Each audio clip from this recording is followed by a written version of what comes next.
السلام علیکم ورحمۃ اللہ وبرکاتہ۔ الحمد للہ رب العالمین والعاقبۃ للمتقین والصلاة والسلام علی اشرف الانبیاء والمرسلین وعلی آلہ وصحبہ اجمعین، اما بعد فقد قال اللہ تبارک وتعالی فی القرآن المجید والفرقان الحمید، اعوذ باللہ من الشیطان الرجیم، بسم اللہ الرحمن الرحیم۔ وَإِذْ قِيلَ لَهُمُ اسْكُنُوا هَٰذِهِ الْقَرْيَةَ وَكُلُوا مِنْهَا حَيْثُ شِئْتُمْ وَقُولُوا حِطَّةٌ وَادْخُلُوا الْبَابَ سُجَّدًا نَغْفِرْ لَكُمْ خَطِيئَاتِكُمْ سَنَزِيدُ الْمُحْسِنِينَ فَبَدَّلَ الَّذِينَ ظَلَمُوا مِنْهُمْ قَوْلًا غَيْرَ الَّذِي قِيلَ لَهُمْ فَأَرْسَلْنَا عَلَيْهِمْ رِجْزًا مِّنَ السَّمَاءِ بِمَا كَانُوا يَظْلِمُونَ واسألهم عن القرية التي كانت حاضرة البحر إذ يعدون في السبت إذ تأتيهم حيتانهم يوم سبتهم شرعا ويوم لا يسبتون لا تأتيهم كذلك نبلوهم بما كانوا يفسقون۔ صدق الله العلي العظيم۔ وقال تعالى في مقام آخر في شأن حبيبه الكريم، ان الله وملائكته يصلون على النبي يا ايها الذين آمنوا صلوا عليه وسلموا تسليما۔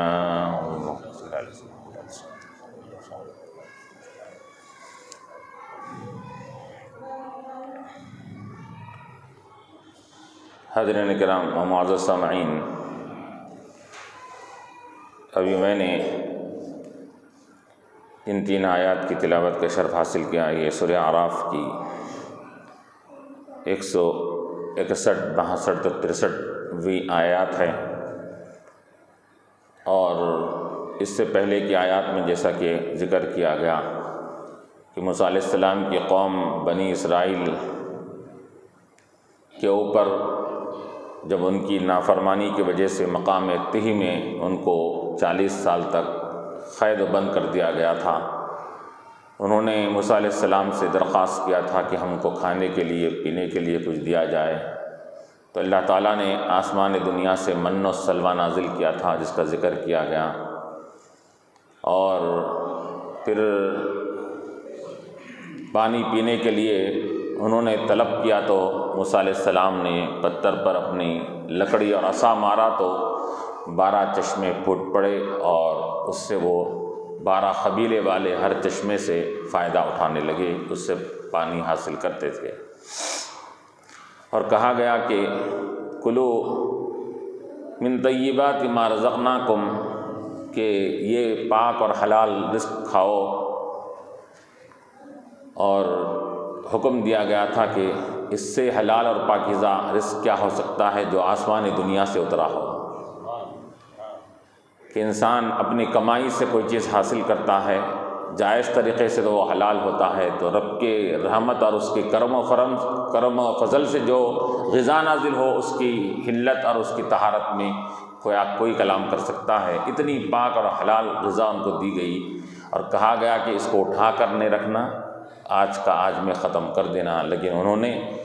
اللہ کی، چونکہ وہ نافرمانی ان کی فطرت ثانیہ بن گئی تھی، ہر بات میں نافرمانی کرنا، بنی اسرائیل نافرمانی کیے تو کیا ہوا، وہ من و سلوہ بھی اترنا بند ہو گیا،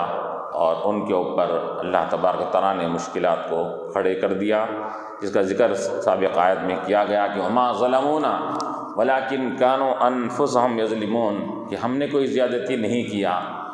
ہم نے تو ان پر مہربانی کر کے ہر چیز ان کو فراہم کی، لیکن انہوں نے اپنے نفسوں پر ظلم کیا۔ اب اس کے بعد یہاں کہا جا رہا ہے وَإِذْ قِيلَ لَهُمُ اسْكُنُوا، یہ بنی اسرائیل کے نافرمانیوں کا ذکر کیا جا رہا ہے کہ نعمتوں کے ملنے کے باوجود بھی یہ لوگ کتنے احسان فراموش تھے، کتنی نعمتوں کا انکار کرتے تھے اور ناشکری کرتے تھے۔ یہی نہیں بلکہ ان کو جب کہا اِذَا قِيلَ لَهُمْ وَإِذْ قِيلَ لَهُمُ اسْكُنُوا هَٰذِهِ الْقَرْيَةَ، جب کہ ان کو کہا گیا کہ تم اس بستی میں سکونت اختیار کرو۔ اب کس بستی کا ذکر کیا جا رہا ہے؟ علماء فرماتے ہیں کہ یہ مقام تہی میں 40 سال قید و بند ہونے کے بعد اب بعد میں حضرت موسیٰ علیہ السلام کا بھی جب دنیا سے وصال ہو گیا تو حضرت یوشع علیہ السلام کی طرف یہ وحی بھیجی گئی، یہ کہا گیا کہ آپ یہ قوم کو کہیے، بنی اسرائیل کو، کہ اب یہاں سے نکل کر یہ اسکنوا ہذہ القریہ، اس بستی میں سکونت اختیار کرو۔ اس بستی سے کیا مراد ہے؟ تو علماء فرماتے ہیں بیت المقدس کی سرزمین تھی وہ، جس پر عمالقہ قوم اس کے اوپر مسلط ہو چکی تھی، تو ان سے کہا گیا کہ تم جاؤ، یہ تم جا کر ان کو وہاں سے نکال کر ان کی بستیوں پر تم کیا ہے وہاں اطمینان سے رہو، اور وہاں پر بہترین باغات ہے، پھل اور بہترین وہاں پر میوے کے درخت ہیں، سب تمام چیزوں سے تم فائدہ حاصل کرو۔ بیت المقدس ہے یا اس بستی سے مراد اس سے قریب کی مقام اریحہ نامی ایک مقام تھا، اس بستی یہاں پر مراد ہے، دو بھی مراد لی گئی ہے، مفسرین نے اس کو لیا ہے۔ تو وَإِذْ قِيلَ لَهُمُ اسْكُنُوا، اور یاد کرو اس قوم کی حالت کو، یہ نافرمانی، اس کی سرکشی کی، اس کی عادت کو، کہ جب ان سے کہا گیا تھا کہ اسکنوا ہذہ القریۃ، اے بستی والو، اے لوگو بنی اسرائیل، اس بستی میں، کون سی؟ فلسطین کی، بیت المقدس کی سرزمین پر سکونت اختیار کرو، وَكُلُوا مِنْهَا حَيْثُ شِئْتُمْ، اور اس بستی کے تمام تر میوے، پھل وغیرہ ہر قسم کی چیزوں کو تم کھاؤ، حیث شئتم، جہاں تم رہنا چاہتے ہو، جیسا چاہتے ہو وہاں رہ کر تمام چیزوں سے فائدہ حاصل کرو۔ وقولوا حطۃ، اور تم وہ بستی میں جب جاؤ تو جانے سے پہلے جاتے وقت اپنے گناہوں پر اعتراف کرتے ہوئے یہ کہتے ہوئے جاؤ، حطۃ، اے اللہ ہمارے گناہوں کو معاف فرما، ہمارے خطاؤں کو معاف فرما، ہمارے گناہوں کو، حتیٰ تمہارے گرانے کہتے ہیں، ہمارے گناہوں کو ختم کر دے، گرا دے ہم کو، یہ کہتے ہوئے جاؤ، کیونکہ تمہاری نافرمانی یہ مشہور ہو چکی ہے۔ اب اس مقدس شہر میں جا رہے ہو جہاں پر انبیاء کی، کئی انبیاء علیہ السلام کی آمد بھی ہوئی ہے، کئی انبیاء علیہ السلام وہاں اب فی الوقت بھی آرام کر رہے ہیں، ان کی کئی انبیاء کی قبور وہاں پر پائی جاتی ہے بیت المقدس میں۔ ایسی سرزمین پر جب جا رہے ہو تو تمہارا کام یہ ہے کہ تم رب کی نافرمانی جو کی ہیں اس سے معافی مانگتے ہوئے جاؤ، وادخلوا الباب سجدا، اور دروازے میں، شہر کے دروازے میں جب داخل ہو تو تم جھکتے ہوئے، سجدہ ریزی کرتے ہوئے جاؤ وہاں پر، تاکہ کیوں؟ نغفر لکم خطیئاتکم، کہ ہم تمہارے اس عمل کی وجہ سے، یہ توبہ کرنے کی وجہ سے اور معافی مانگنے کی وجہ سے، اور اپنے آپ کو عاجزی اور انکساری کی حالت اختیار کرنے کی وجہ سے، جب تم جھک کر جاؤ گے، سجدہ ریزی کرتے ہوئے جاؤ گے، تو ہم تمہارے گناہوں کو معاف فرما دیں گے۔ نغفر لکم خطیئاتکم، تمہارے گناہوں کو ہم بخش دیں گے۔ سنزید المحسنین، یقیناً ہم احسان کرنے والوں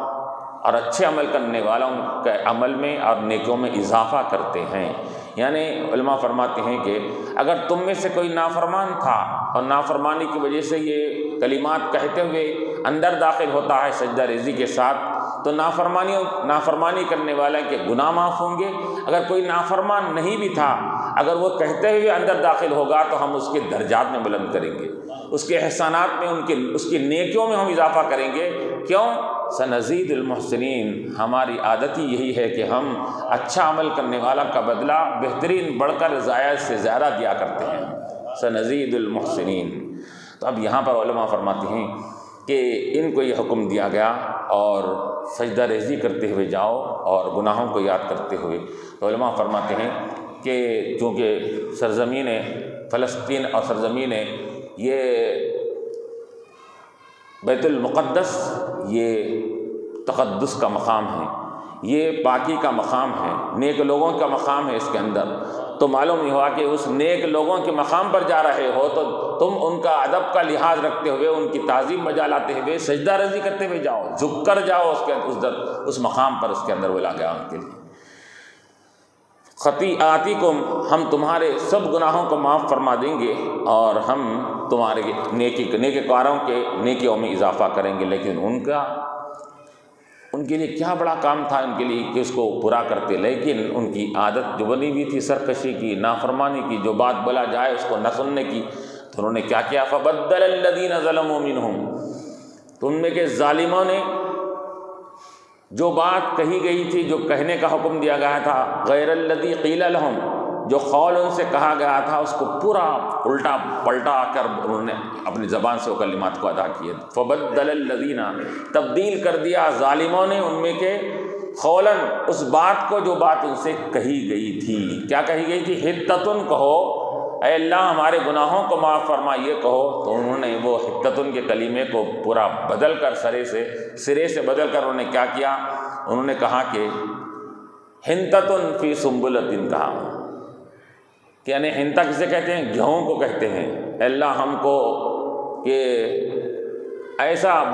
بٹے والا، دانے والے بٹے ہم کو عطا فرما جس میں ہم کو گیہوں ہم کو حاصل ہو جائے اس کے اندر۔ ان سے کہا گیا گناہوں کی معافی، انہوں نے دنیا مانگا، گناہوں کی معافی نہیں مانگی، پلٹا کر وہ حتتن کو ہنتتن کے کلمات کے ذریعے تبدیل کر دیا اس کے اندر، کہ دنیا مانگا انہوں نے، رب سے معافی مانگو،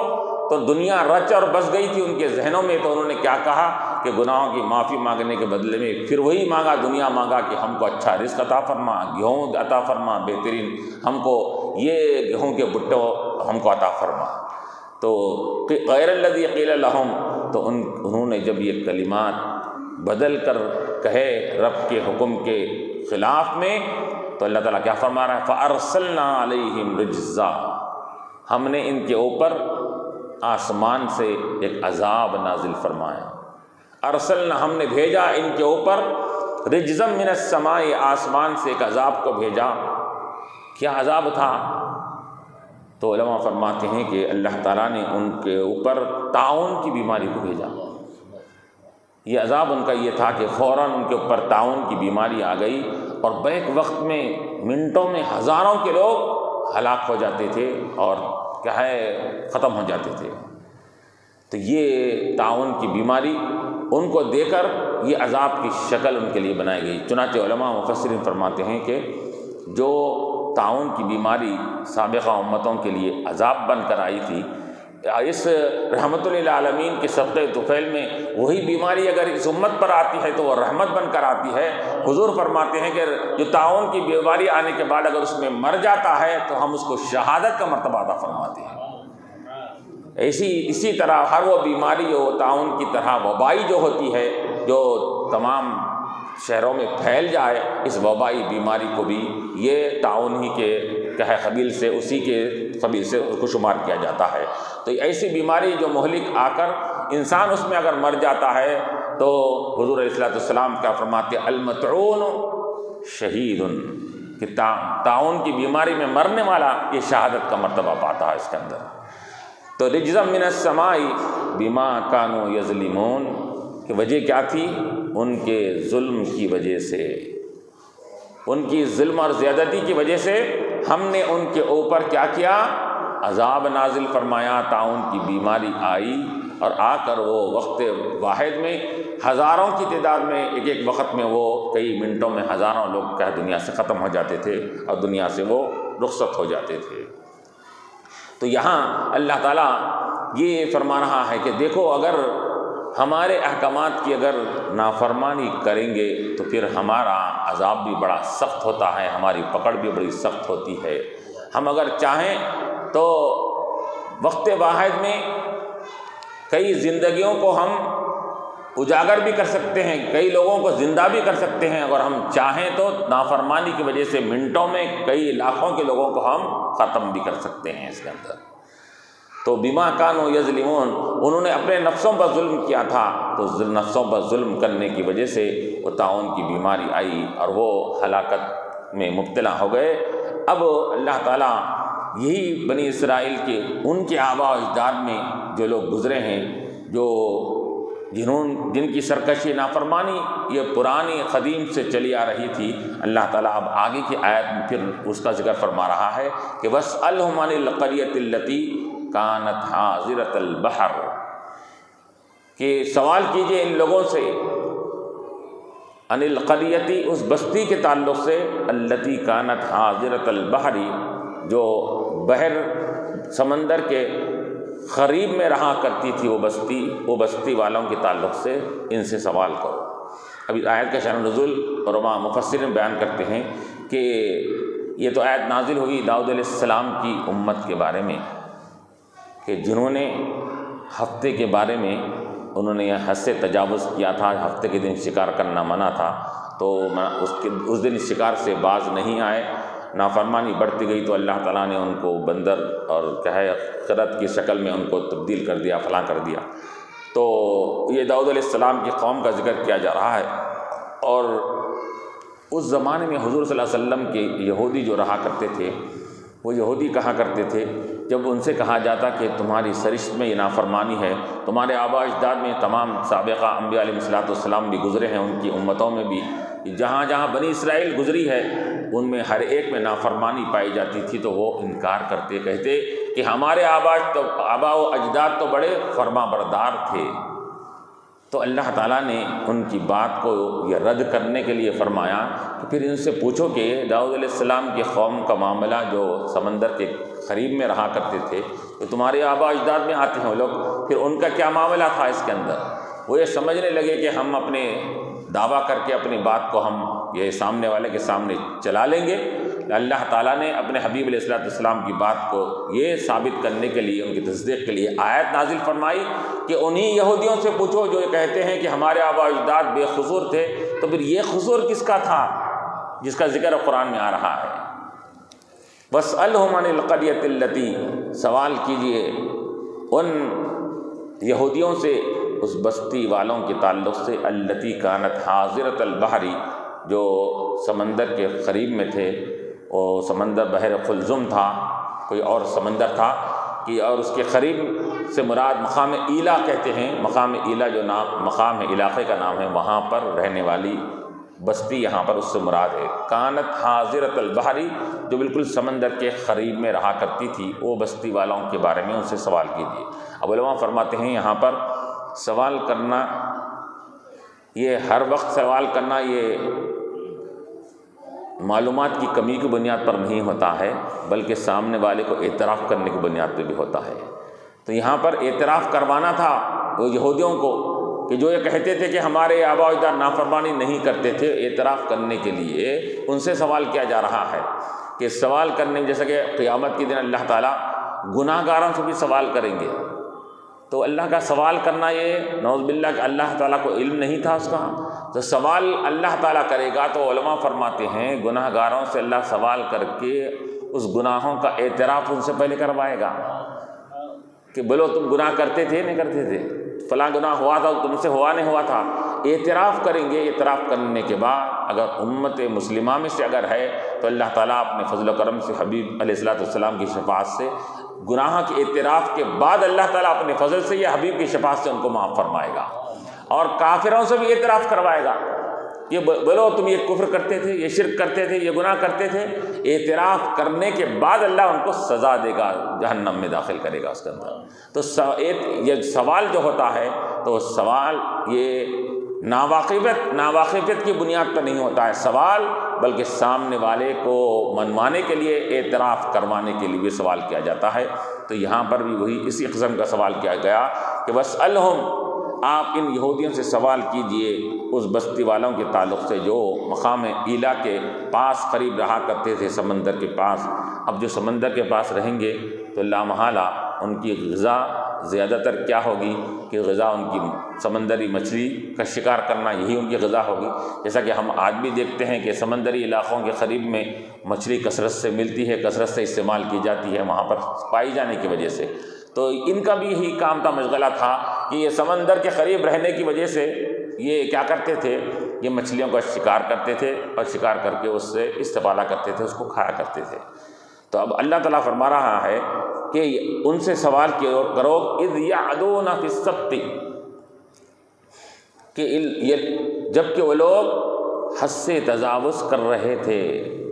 حد سے آگے بڑھ گئے تھے، فی السبت، ہفتے کے بارے میں۔ سبت کہتے ہیں ہفتے کو کہتے ہیں اس کے اندر۔ تو اب علماء فرماتے ہیں سبتا کے معنی آتے ہیں منقطع ہو جانا، کٹ جانا، ختم کیا ہے، تمام چیزوں سے علیحدہ ہو جانے کے معنی ہیں، چونکہ ہفتے کا دن ان کے لیے مقرر کیا گیا تھا کہ تم دنیاوی کوئی کاروبار، مشاغل، شکار کچھ بھی نہیں کرنا، رب کی عبادت میں لگانا۔ ویسے تو علماء فرماتے ہیں کہ یہ یہودیوں کو پہلے جمعے کا دن دیا گیا تھا کہ جمعے کا دن تمہارے پاس اہم اور افضل ہے، انہوں نے کہا کہ نہیں، ہم جمعے کو اختیار نہیں کرتے، ہم ہفتے کو اختیار کرتے ہیں۔ تو اللہ تعالیٰ نے فرمایا ٹھیک ہے، ہفتے کو جب اختیار کر رہے ہیں تو ہفتے کے دن تم کیا کرنا کہ اس دن ہماری عبادت بندگی میں اپنے آپ کو، اپنے اوقات کو لگانا، دنیاوی مشاغل میں، دنیاوی چیزوں میں شکار وغیرہ کوئی بھی کام نہیں کرنا، یہ ان کا حکم دیا گیا تھا ان کے لیے۔ تو سب کے معنی آتے ہیں کہ بالکلیہ طور پر کیا ہے، دنیاوی چیزوں سے کٹ کر رب کی طرف جڑ جانے کا نام تھا وہ، اس وجہ سے سبت کہتے ہیں، معنی کٹ جانے کے، یعنی دنیاوی تعلقات سے اپنے آپ کو کاٹ لو، دنیاوی تعلقات سے کاٹنے کا دن کو سبت کہا جاتا تھا۔ تو ہفتے کا دن ان کے لیے حکم دیا گیا تھا، اذ تاتیہم حیتانہم، کہ جب کہ ان کے پاس ان کی مچھلیاں آیا کرتی تھی۔ پھر علماء یہاں یہ بھی فرماتے ہیں مفسرین کے، وہ ان کے لیے یہ حکم تھا کہ ہفتے کا دن بھر کوئی دوسری دنیاوی کاروبار نہیں کر سکتے، مشاغل نہیں کر سکتے، اور بس اللہ کی عبادت میں لگے رہنا، بس اللہ کی بندگی میں رہنا۔ تو علماء فرماتے ہیں کہ یہ رحمت للعالمین علیہ السلام کا صدقہ و توفیل ہے کہ اللہ تعالیٰ نے اس امت محمدی صلی اللہ علیہ وسلم پر جمعہ افضل الایام قرار دیا، لیکن جمعے کے دن بھی اللہ تبارک و تعالیٰ نے یہ نہیں کہا کہ پورا دن تم عبادت میں لگا ڈالو، بلکہ حکم دیا گیا کہ جب جمعے کی اذان ہو جائے تو اذان سے لے کے نماز پڑھنے تک اپنے کاروبار کو بند رکھو، اپنے مشاغل کو بند رکھو، اپنے مصروفیات کو ختم کر دو۔ پھر جیسا ہی جمعے کی نماز ہو جائے تو بلکہ اللہ تعالیٰ خود قرآن میں فرما رہا ہے، فَإِذَا قُضِيَتِ الصَّلَاةُ فَانتَشِرُوا فِي الْأَرْضِ، جب نماز ختم ہو جائے تو فَانتَشِرُوا فِي الْأَرْضِ، زمین میں نکلو، پھیل جاؤ، وَابْتَغُوا مِن فَضْلِ اللَّهِ، اللہ تعالیٰ کا فضل یعنی رزق کو طلب کرو، حاصل کرو اس کے اندر۔ تو وہ امت کے لیے، چونکہ وہ امت عام نبی کی امت تھی، یہ رحمت للعالمین کی امت ہے، اس وجہ سے اس کے اوپر یہ کرم نوازیاں، شفقتیں، مہربانیاں اس کے اوپر زیادہ ہوئی کہ پورا دن آپ کو عبادت پہ لگے رہنے کی ضرورت نہیں ہے، بس نماز کے اوقات تک اپنے آپ کو، مصروفیت کو روک دو، پھر اس کے بعد پھر اپنے مشاغل میں، اپنے کاروبار میں، دکان کھلنا ہے کھل لو، کاروبار میں لگنا ہے لگ جاؤ، یہ ان کے لیے کہا گیا۔ اور پھر یہ بھی نہیں بلکہ علماء فرماتے ہیں کہ اس دن تجارت، لین دین وغیرہ ناجائز ہے، تو کب اذان کے بعد جب وہ کاروبار کرنا یا کوئی تجارت کرنے کو ناجائز قرار دیا گیا ہے، لیکن علماء فرماتے ہیں کہ ناجائز ہونے کی وجہ یہ ہے کہ کہیں تمہاری تجارت نماز کی ادائیگی سے روکنے نہ پائے، اس وجہ سے تمہارے لیے ناجائز ہے۔ لیکن اگر علماء فرماتے ہیں کہ اگر تمہاری تجارت، تمہارا کاروبار اگر نماز سے رکاوٹ کا ذریعہ نہیں بن رہا ہے تو ایسی تجارت بھی تم کو اس وقت کرنا جائز۔ مثال کے طور پر اگر کوئی شخص، اب اس زمانے میں کشتیوں کا سفر تھا یا کوئی اور بڑی گاڑیوں کا سفر تھا، سفر اب جا رہا ہے انہیں جامع مسجد کے لیے کشتی میں بیٹھ کر یا کیا ہے یا گاڑی میں بیٹھ کر جا رہا ہے، جاتے وقت دونوں آپس میں کیا ہے تاجر ہے، آپس میں معاملہ کر رہے ہیں تجارت کا، تو اس کے لیے ناجائز نہیں ہے اس کے اندر۔ کیونکہ یہ ایک آپس میں جاتے وقت تجارت نماز اور عبادت سے روکنے والی نہیں بن رہی ہے، روکنے والی چیز جو ہوگی اس سے منع کیا گیا ہے یہاں پر۔ اور یہ آپس میں جاتے وقت کوئی کاروبار کا معاملہ کر رہے ہیں، کوئی چیز لین دین اور خرید و فروخت کر رہے ہیں، تو اگر ہو بھی جائے اور اس کے بعد یہ لوگ یہاں سے جا رہے ہیں، راستے میں یہ آپس میں کاروبار کرتے ہیں، تو اس کو ناجائز نہیں قرار دیا گیا۔ اتنی اس امت محمدی صلی اللہ علیہ وسلم پر اتنی رحم و کرم کا معاملہ ان کے ساتھ کیا گیا اس کے اندر۔ تو یہ کہہ رہے ہیں کہ اذ تاتیہم حیتانہم، جب ان کے پاس ان کی مچھلیاں آتی تھی ان کے ہفتے کے دن، شرعان یوم سبتہم، ہفتے کے دن آتی تھی، شرعان بالکل ظاہر اور واضح ہو کر آتی تھی۔ روایتوں میں آتا ہے کہ اللہ تعالیٰ نے ہفتے کے دن منع فرمایا، تو منع کرنے کے بعد اللہ تعالیٰ کی ایک آزمائش تھی ساتھ میں اس کے، کہ روزانہ مچھلی شکار کرنے کے لیے بیٹھنا پڑتا، گل ڈالنا پڑتا، کوشش کرنا پڑتا، تو تب کہیں جا کر مشکلوں سے بڑی مچھلی ہاتھ کو آتی تھی۔ لیکن آزمائش میں تھی کہ تم ہفتے کے دن شکار نہیں کرنا، جس دن شکار نہیں کرنا مچھلیاں خود اوپر آ کر ایسا تیرا کرتی تھی اس کا اندر واضح۔ ابھی آزمائش تھی ان کے لیے کہ دیکھیں گے کہ تم یہ دنیا کے دل دادا ہے یا ہمارے احکامات کے دل دادا ہے تم۔ تو مچھلیاں شرعان کے معنی آتی بالکل ظاہر اور واضح کے معنی میں ہیں، شرع تو اب یہ شرعن کس سے بنا ہے؟ شرع سے بنا ہے، تو اسی وجہ سے اسی سے شریعت بھی کہا جاتا ہے۔ شریعت کے معنی کیا ہے؟ جو بالکل جس کے احکامات، جس کے تمام چیزیں واضح اور ظاہر ہے، اس کو شریعت کہا جاتا ہے۔ تو اللہ تعالیٰ نے جو شریعت عطا فرمائی ہے انبیاء علیہ السلام کو، وہ شریعت بھی بالکل واضح اور ظاہر ہوتی ہے، اس میں کسی قسم کا کوئی چھپانا یا اس میں کسی قسم کی پوشیدگی نہیں پائی جاتی ہے، اس وجہ سے اس کو شریعت کہا جاتا ہے۔ تو یہ مچھلیاں بھی کیا کرتے تھے؟ شرعن، بالکل اوپر آ کر کیا معلوم کیا ہے، یہ گویا کہ سامنے والوں کو، شکار کرنے والوں کو یہ کیا کرتے تھے، یہ آمادہ کرتے تھے کہ ہم کو ہمارا شکار کرو اس کے اندر۔ یوم سبتم شرعن ویوم لا یسبتون لا تاتیہم، اور جس دن ہفتے کا دن نہیں آتا، اتوار سے لے کے جمعے تک، لا تاتیہم، اوپر نہیں آتے وہ مچھلیاں، وہ اندر ہی رہا کرتے تھے اس کے اندر۔ یوم لا یسبتون، یہ جس دن وہ ہفتہ کو شمار نہیں کرتے اور ہفتے کا دن جس دن نہیں مناتے، تو لا تاتیہم، وہ مچھلیاں ان کے پاس نہیں آتی، ان کے پاس اوپر آ کر ظاہر نہیں ہوتی اس کے اندر۔ تو اب علماء یہی فرماتے تھے ان کے لیے یہ آزمائش تھی۔ تو اسی طرح اللہ تبارک و تعالیٰ یہ اس امت محمد صلی اللہ علیہ وسلم پر بھی ہر امتوں کے لیے ایک آزمائش رکھتا ہے، وہ کہ تاکہ دیکھیں کہ اس کو دنیا سے محبت ہے یا رب کی عبادت سے محبت ہے۔ چنانچہ علماء فرماتے ہیں کہ عموماً ایسا ہوتا ہے کہ جب نماز کا وقت اور عبادت کا وقت ہوتا ہے، اذان ہوتی ہے، تو کوئی دکان پر بیٹھا ہوا ہے تو گراہک کثرت سے آتا ہے، گراہک کثرت سے آتا ہے۔ سادے وقت میں، عام وقت ہے، نماز کا وقت نہیں ہے، تو کوئی گراہک نہیں آتا اس کے اندر، لیکن جیسا ہی نماز کی اذان ہوتی ہے، نماز کے لیے انہیں جانا چاہتا ہے، تو گراہک ایسا آ جاتا ہے اس کے اندر۔ اب اس کے لیے اس میں آزمائش ہے اس کے اندر کہ وہ گراہک کو، گاہک کو دیکھتا ہے یا اپنے دنیاوی فائدے کو دیکھتا ہے یا رب کے حکم کو دیکھتا ہے، اس کے لیے آزمائش ہوتی ہے اس کے اندر ہے۔ تو وہ اللہ تبارک و تعالیٰ بھی یہ امت محمدی کے ساتھ بھی یہ معاملہ آزمائش اس کی یہ ہوا کرتی ہے۔ وہ آزمائش کیوں ہوتی ہے؟ یہ ظاہر کرنے کے لیے کہ اس امت کو ہم سے محبت ہے یا اپنی دنیا اور دنیا کے کاروبار سے محبت ہے۔ تو یہ کاروبار کے اوقات میں، نمازوں کے اوقات میں یہ ایسا ہوتا ہے کہ مثال کے طور پر کوئی کیا ہے آفس میں ہے، تو اب نماز کے لیے نکلیں گے بولے تو وہ آفس میں وہ وقت ہی پر کوئی اہم کام آ جاتا ہے اس کے لیے، ایسا ہوتا ہے۔ تو یہ سب آزمائشیں ہوتی ہیں اس کے لیے۔ تو علماء فرماتے ہیں یہ آزمائشوں سے نکل کر رب کی عبادت کی طرف جانا، یہی مومن بندے کی علامت اور نشانی ہوتی ہے اس کے اندر۔ تو کہا گیا کہ یوم سبتم شرعن ویوم لا یسبتون لا تاتیہم کذالک، کہ اسی طرح ہم نبلوہم، ہم ان کو آزماتے ہیں، بما کانوا یفسقون، کس وجہ سے؟ ان کے فسق و فجور کی وجہ سے، ان کے گناہوں کی وجہ سے ہم ان کو آزماتے ہیں۔ نبلوہم، کہ